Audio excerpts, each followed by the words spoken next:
Office in Springfield has issued a severe thunderstorm warning for Marys County, southeastern Miller County, northern Pulaski County, northwestern Phelps County, until 9 p.m.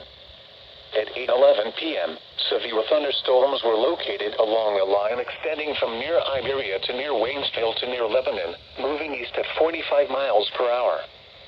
Expected hazards include 60 miles per hour wind gusts and penny-size hail.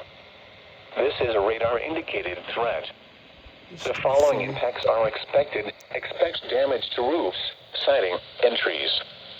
Locations impacted include Rolla, Dixon, Bell, Crocker, Iberia, Doolittle, Vienna, Newburgh, Brinktown, Vichy, Northway, Swadeborg, and Jerome. This includes Interstate 44 between mile markers 171 and 179, and between mile markers 184 and 190. For your protection, move to an interior room on the lowest floor of a building. A tornado watch remains in effect until midnight for central and east central Missouri.